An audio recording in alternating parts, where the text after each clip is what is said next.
Hello, dreamers. My name's Lisa, and I'm the Dreamwork coach. The hypnagogic state is the place between asleep and awake. It's this place between worlds where magic happens and where we can gain incredible insight and bring back gifts from the dream world into this world. In this video, I'm going to show you how you can harness your own potential through the hypnagogic state while you're napping. So please stay tuned. You're not going to want to miss this. You know that place between sleep and awake? That place where you still remember dreaming? That's where I'll always love you. Peter Pan. That's where I'll be waiting. I'm sure you've all been there. That place where you start to have random thoughts and see random images just as you're falling to sleep. Some people call it the Twilight zone, but its technical term is the hypnagogic state. And then it has its counterpart, the Hypnopompic State, which is on the other end of sleep and refers to that same liminal place that's between asleep and awake. It's that space when your alpha waves are decreasing and your theta waves are increasing, or for hypnopompic, it's the opposite. But it refers to that liminal space in between when you're still conscious but drifting off to sleep. And we can get to a similar state of mind through meditation or even shamanic drumming. But my favorite way to get there is by taking a nap. I love napping. If anyone knows me personally, you know I nap pretty much every day. So yeah, meditation, drumming, napping. I pick napping. Anyway, you can think of this liminal space as a gateway or a lobby. It's like the taking off place of dreams. If you can stay conscious throughout this phase, you can just launch right into a lucid dream adventure. But we're not talking about that in this video. We will be talking about it in other videos. But in this video, we're talking about the lobby itself. And you'll find that this lobby is a destination in and of itself. Like, it is a cool place just to go and hang out on its own without launching into lucid dreaming. There is a lot of interesting phenomenon that can happen in this liminal space. Like, we can hear voices, we can hear phones ringing, we can hear music, we can see flashes of light or see geometric shapes or experience flashes of color. And this is also when we can experience muscle jerks, and sleep paralysis. So you're staying conscious while you're observing your body fall asleep. So things can happen to your body, like that feeling when you jerk awake from when you're just drifting off because you feel like you're falling, or that sleep paralysis when your body literally has fallen asleep but your mind's awake. And that can be freaky. That can be a pretty freaky phenomenon that happens.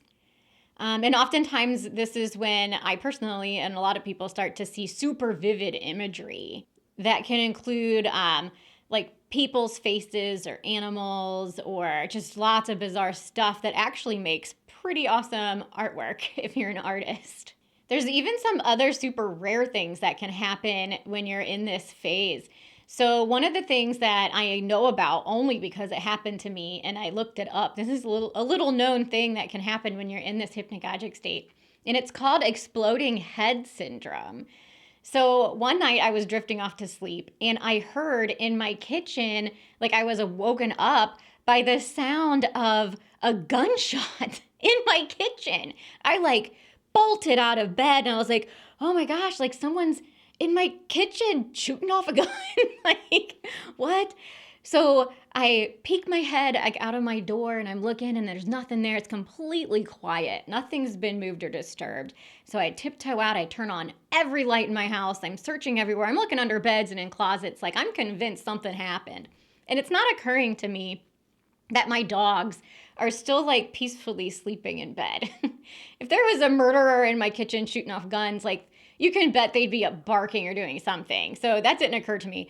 But I'm noticing there's no one in my house. So I grab the biggest knife that I have and I go back to bed and I'm sleeping with that next to my bed now, right? And while I'm laying there, I start Googling, like, what just happened?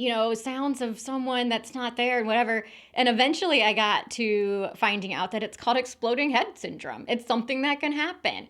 As you're drifting off to sleep, you can hear super loud noises, and other people describe it as sounding just like a gunshot. So that's like an auditory phenomenon, like a major auditory phenomenon can happen. And that's something that it's only happened to me one time, and I only know about it because it did happen to me. And I kind of wish I didn't know about it because that would mean it never happened. I hope it never happens again. It was terrifying. And another much more common auditory phenomenon that can happen in these hypno states is that we can hear voices. Have you been half asleep and have you heard voices? I've heard them calling my name. I have heard people say my name right in my ear. Lisa, like that. And it like jerks me awake. Oh my gosh. It's a little bit unnerving too. But I've also heard really interesting phrases. This usually happens right when I'm waking up. This is usually something that happens to me in the hypnopompic state when I'm coming out of sleep, but I'm not quite there yet. I've heard cats meowing. I've heard birds chirping. I don't have birds or cat. My house is super quiet too. Like it could be storming outside and I wouldn't even know. So to hear birds and cats right by my head, that's an interesting one. But the phrases are the most important to me. And I've learned not to ignore these phrases because they usually pack quite a punch. Like they're usually valuable to me when I start researching these phrases, or they'll show up later in my life as having been important. So some of those phrases, like one time when I woke up, I heard somebody saying, "You are Sunny Elabora." And I was like, is that even English? Like, what's that even mean? So I jotted it down. And then when I got up, I Googled it, and it's actually Spanish, and it means sunny creator or a bright creator. So I was like, someone just whispered in my ear, "You are a bright creator." I'm like, that's pretty sweet. That was a little while ago. And look at me creating cool stuff now. Like, that's pretty cool. And then another one that just happened recently was I heard, "Don't worry, he is here."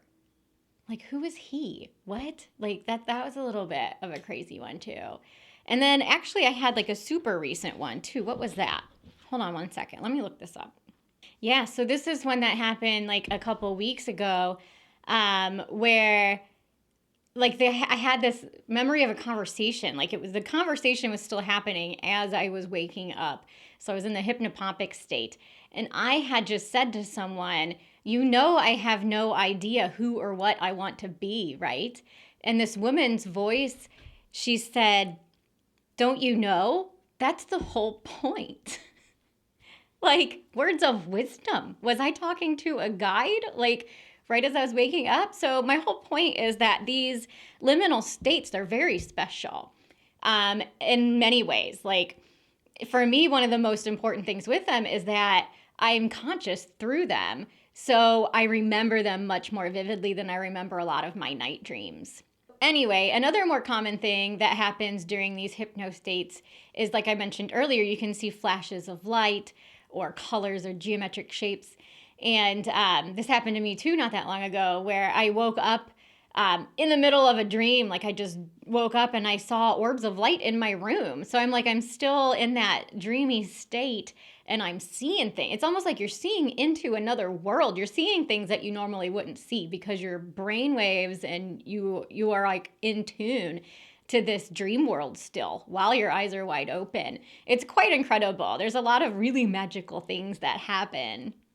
I also touched on the muscle jerks and the sleep paralysis earlier too, and that can be a pretty scary one. There have been a lot of reports of sleep paralysis where people report seeing entities or beings or aliens or an old hag or a demon sitting on their chest or tormenting them in some way. So that can be pretty terrifying. I've heard through some dream groups I'm in that some ways that people end up getting out of this terrible state is to pray, perhaps call on a guide of yours, or just start yelling and screaming. And I've heard that works too. A couple little tips in case you find yourself in that place. I have never been there. I'm an avid dreamer. I dream all the time. I lucid dream. I've done every kind of dreaming that I know of. And I've never been there. So don't be afraid of it. I think it happens spontaneously sometimes to people. And I hope it never happens to me. I hope it never happens to you. But just know that if it does, it is normal. It does, like, it is normal enough, like it, to be widely reported by people. So don't let it deter you from doing this, is what I'm trying to say. Also, you can't not go through these states. You go through them every night naturally. So, yeah. So all of these things can happen in these hypno states, in these liminal places between awake and asleep. But one of the most common is probably vivid imagery. And for me, that's what I love so much about it, because I am a bit of an artist and I love to create surreal images. And I was delighted to find out that Salvador Dali, one of my favorite artists ever, actually got ideas for his artwork through this hypnagogic state. And he had a whole system set up for doing it. So he called it dreaming with a key, right? So he would fall asleep with like a tin plate below a chair. He would like prop himself up in a chair to take a nap. And he would put a tin plate on the floor and then hold a key or a metal object in his hand, so that when he would drift off to sleep and enter that hypnagogic state and start seeing cool stuff, his muscles would relax and he would drop the key onto the plate, which would wake him up with all of that imagery fresh in his mind. And then he would go on to create fantastic artwork that we all still appreciate to this day. So he literally brought gifts into this world straight from that dream state that, affected the whole world. Like it's been good for all of us that he did this. And you can do this too. I'm going to tell you how to here pretty soon. But I just want to mention too, first, that Thomas Edison also did this. He had the same technique, except that instead of using a key and a plate, he used steel ball bearings with the same technique. So instead of dropping a key, he would drop these steel ball bearings, which would wake him up in the middle of some awesome ideas, for inventions and whatnot. And then also Mary Shelley is reported to have come up with the idea of Frankenstein after she woke up from what she called a waking dream. After she dreamed about an artificial man immediately after she placed her head on the pillow but did not sleep. It's alive! It's alive! So if you want to dream like Edison, Dali, and Shelley and harness your own creative and inventive ideas while you nap, why wouldn't you want to, right? Try these tips. They're literally borrowed from the greats themselves. The first tip is to incubate. I talk about dream incubation a lot because it's freaking awesome and it works. And doing this when you're going into the hypnagogic state is no different than when you're going into like an actual sleep dream. So write down what your intentions are. You want to have it fresh in your mind. It really helps to prime your brain with the thing that you're searching for guidance on. So if you're looking for a solution to a problem, think about the problem before you fall asleep. If you just want some creative ideas like Dali did, just say that too. Just prime yourself in thinking, like, just show me some creative ideas that I can turn into artwork. And I always tack on, help me remember, which isn't as important in this phase, like the hypnagogic state, because the whole idea is you're waking yourself up right in the middle of it. So you should be remembering it. But I tack it on there anyway, because my memory is not the best. And then tip number 2 is to do exactly what they did.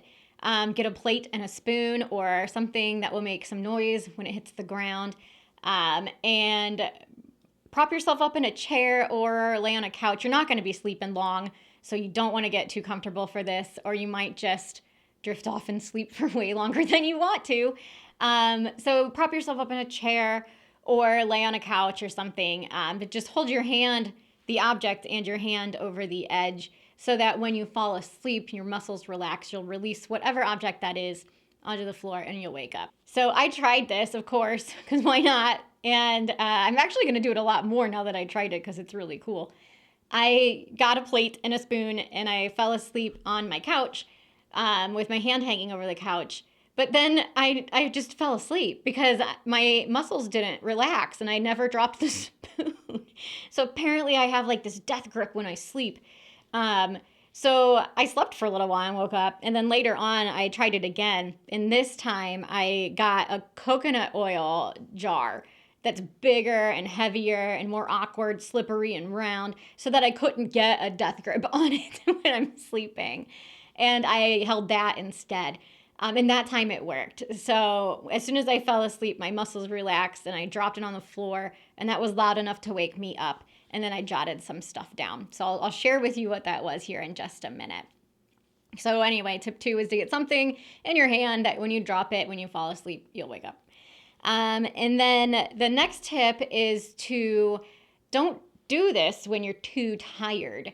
Because like I mentioned just a second ago, you could just fall asleep and drift into night sleep. This isn't something you want to do when you're really tired or right when you're going to bed. This is a much better nap time activity because you're just tired enough to get that little quick cat nap in instead of possibly forgetting. Like we forget a lot of times what happens in this hypnagogic state because we drift off into normal dreams and then it's all gone because we haven't written it down and we haven't thought about it at all. So do this when you're napping. That's the 3rd tip. So the 4th tip is to record all of this as soon as you wake up. So make sure when you're drifting off for your nap that you already have your journal or a piece of paper or your phone or whatever right next to you so you can grab it as soon as you wake up and jot down everything you just saw or experienced. And I would add to bullet point again, like just like when you're waking up from a normal dream, jot down the bullet points first so you don't forget anything and then go back and expand and go into more detail. So I'm sure you're dying to know the visuals I came up with when I did this. So when I fell asleep, I wrote, "Give me a cool idea or visual for artwork and let me remember it." And then when I woke up, this is what I jotted down. I jotted down huge caterpillar. I saw this gigantic caterpillar, like bigger than a golf cart. And I know that because I think I was also at a golf course. So this huge caterpillar is like lumbering around this golf course or whatever. There's this girl popping her head up out of like the hole, the golf hole, whatever they're called. I don't play golf. But she's like where the flag is coming out of the hole at the end of the golf, whatever. And she has purple eyes, like almost like a galaxy, like super crazy looking purple eyes, and a little flower coming out of her head. So almost like a cartoon. Like I've seen this kind of in cartoons before where something pops its head out of the ground and it's got a flower on its head. So it was kind of like that. And the golf course itself was almost like liquid. So it was like rolling hills of this golf course, and it was almost it was moving a lot, kind of like water, kind of like the top of a water bed, and underneath is just water. So really cool visuals and very Salvador Dali-like, so super cool to see where like he got a lot of his surrealism ideas. So you can bet that I'm going to make some artwork based on this because it is right down my alley. I love it. So stay tuned for the next Art of Dreamwork video because this is what I'll be doing in that video. So there you have it. Now that you know the trick to unlocking your creative potential through napping, what are you going to do with it? Let me know in the comments below. And if you liked this video, please click the like button and subscribe and share this with anyone who you think would enjoy it or find it valuable. And until next time, happy dreaming.